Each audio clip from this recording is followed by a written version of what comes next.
علم پاکیزہ چیز ہے، پاکیزہ برتن کے اندر آتی ہے.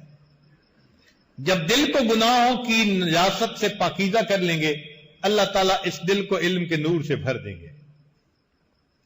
ایک اہم بات،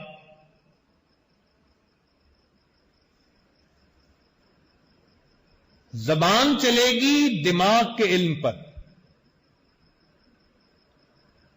زبان چلے گی دماغ کے علم پر، اعضاء چلیں گے دل کے علم پر. زبان چلے گی دماغ کے علم پر اور اعضاء چلیں گے دل کے علم پر. تو دل میں تو وہ علم آئے گا جو تقوی اور عمل کے ذریعے سے حاصل ہوگا، عبادت کے راستے سے حاصل ہوگا.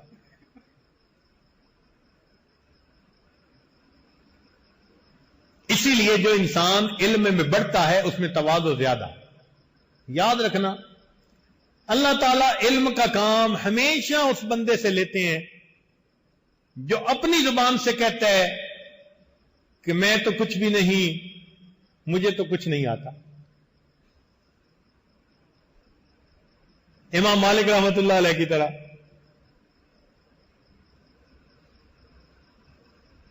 ما ادری، جو اپنی زبان سے کہے کہ مجھے تو کچھ نہیں آتا، میرے پاس تو اتنا علم نہیں ہے. جو اپنی زبان سے کہے گا اللہ اس سے علم کی تشریح آگے جو ہے اشاعت کا کام لیں گے. اور جو اپنی زبان سے نعرے لگائے کہ ہم چنا دیگرے نیست، ہم جیسا تو کوئی اور نہیں، تو اس کا مطلب وہ کہہ رہا ہے کہ ہم چنا ڈنگرے نیست.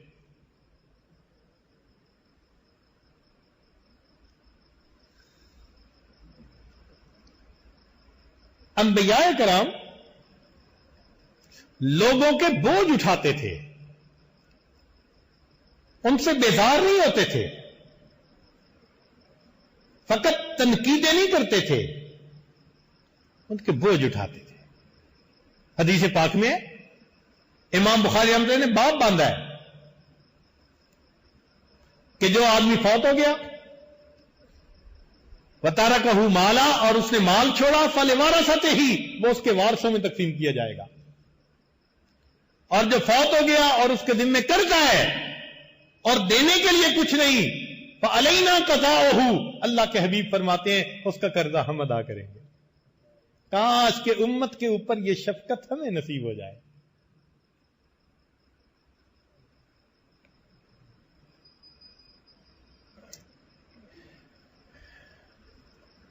پھر اللہ سے مانگنا آ جائے گا.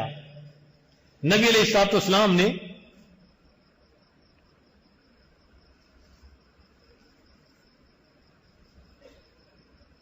طائف کی دعا میں کیا مانگا؟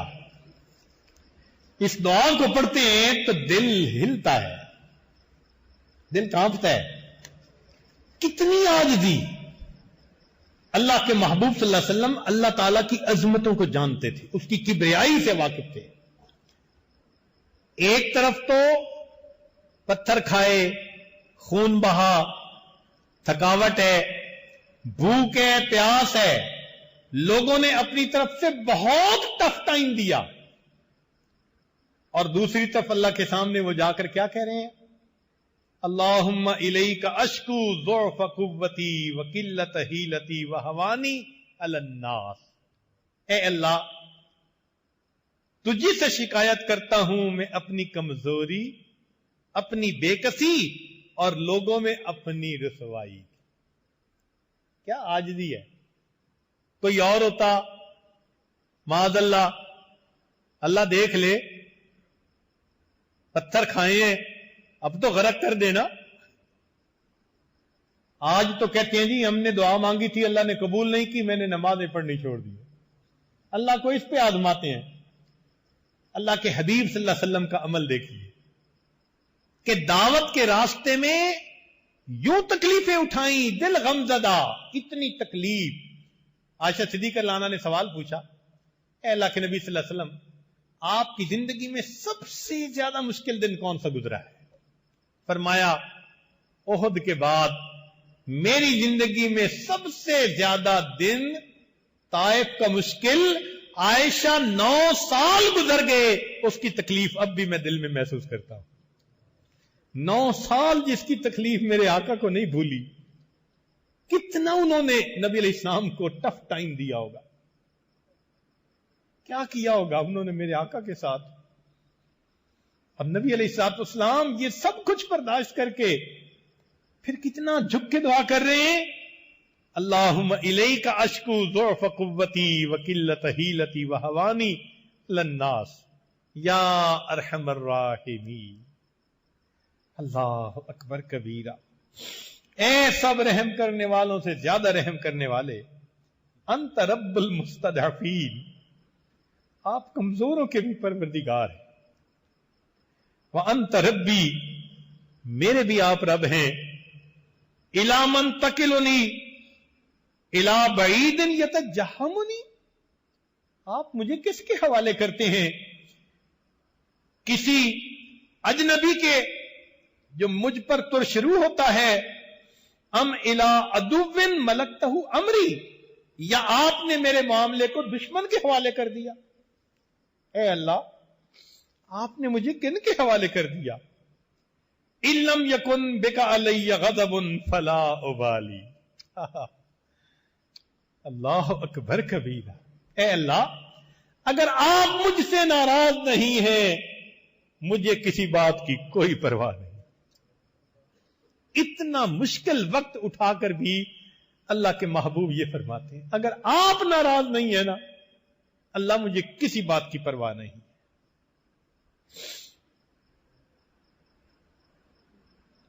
ولیکن عافیتک ہی اوسع لی، اے اللہ تیری حفاظت میرے لیے کافی ہے۔ اور پھر اتنی پیاری بات کہی، سبحان اللہ، بات کرتے ہوئے منہ میں مٹھاس آتی ہے۔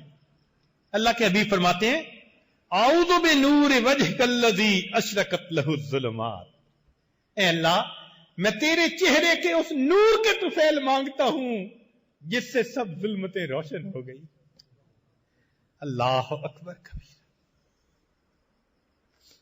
اے اللہ میں تیرے چہرے کے اس نور کے طفیل مانگتا ہوں جس سے تمام ظلمتیں روشن ہو گئی۔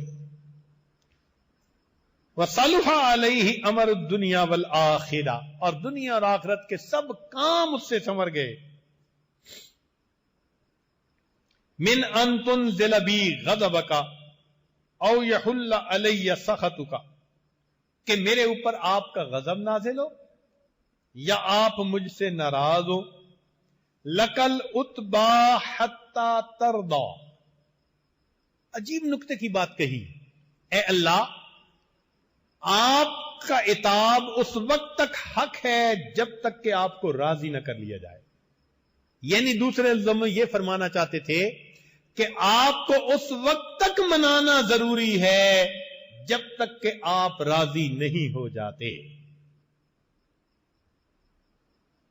اس لیے صحابی دعا مانگ رہے ہیں، اے اللہ راضی ہو جا، اللہ راضی ہو جا۔ کافی دیر دعا مانگنے کے بعد کہنے لگے، اے اللہ اگر راضی نہیں ہونا پھر بھی راضی ہو جا۔ اللہ اکبر، ہمارے دل میں اللہ رب العزت کی رضا کی ایسی کیفیت۔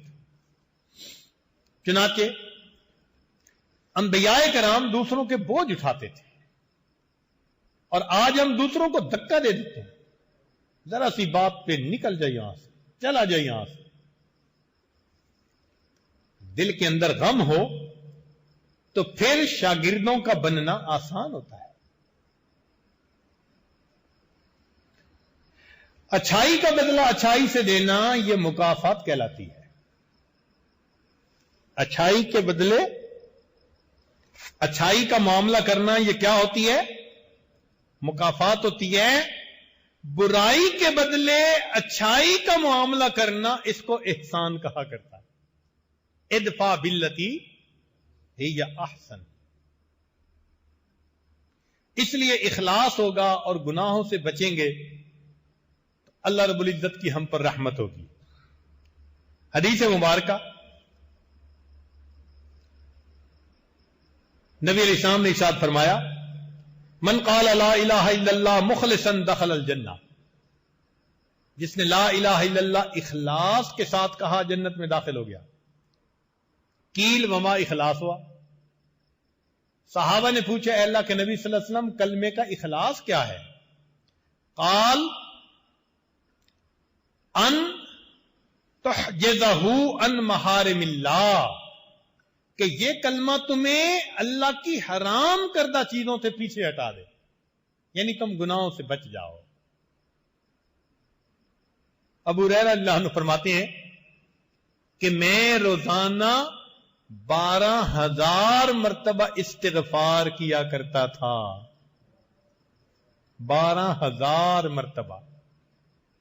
اور آج کل استاد حدیث اور شیخ الحدیث 1200 مرتبہ بھی نہیں ہوتا الا ماشاء اللہ، اور طالب حدیث 100 مرتبہ بھی نہیں ہوتا، 12,000 مرتبہ استغفار کرتے تھے۔ اس لیے انسان کی زندگی میں جب تقویٰ ہوتا ہے نا، اللہ پھر اسے علم کا تاج پہنا دیتا ہے، پھر اللہ اس بندے کو غربت سے نکالتا ہے اور لوگوں کو سردار بنا دیتا ہے، فرش سے اٹھاتا ہے، اللہ ایسے بندے کو عرش پہ پہنچا دیتا ہے۔ آپ تاریخ پڑھ کے دیکھیے، جب دین اسلام میں گولڈن دور تھا نا، سنہری دور، اس وقت 11 صوبے تھے، اور ہر صوبے کا جو چیف جسٹس تھا وہ غلام تھا، موالی، آزاد کردہ غلام، یعنی کسی کا غلام تھا اس نے آزاد کیا۔ اب غلام کی کیا حیثیت ہوتی ہے معاشرے میں، لیکن وہ غلام اس علم حاصل کرنے کے راستے پہ نکلے، نتیجہ کیا نکلا؟ اللہ نے ان کو اٹھایا اور فرش سے اٹھا کر ان کو عرش تخت کے اوپر بٹھا دیا، پورے صوبے میں ان کا فتویٰ چلتا تھا۔ وقت کا بادشاہ کئی مرتبہ ان کے سامنے آ کر ملزم کی طرح کھڑا ہوتا تھا، وہ قاضی ہوتے تھے۔ چنانچہ امام مکی نے مناقب حنیفہ میں اسے ہشام اور عطا کے درمیان مکالمہ کے طور پہ نقل کیا۔ حاکم نے معرفت علوم الحدیث میں اس کو لکھا، اور ابن صلاح نے مقدمہ میں، سیوطی نے تدریب میں، اور سخاوی نے فتح المغیث میں اس قصے کو دہرایا۔ فقہا نے بھی اپنی کتابوں میں اس کو نقل کیا۔ چنانچہ تقی الدین تمیمی نے طبقات السنیہ میں یہ لکھا ہے کہ ابن شہاب زہری ایک مرتبہ عبد الملک کے دربار میں پہنچے تو اس نے پوچھا کہ کون لوگ مراجع انعام ہیں، یعنی لوگ اپنے مسائل میں ان کی طرف رجوع کرتے ہیں، مرکزیت کن کو حاصل ہے؟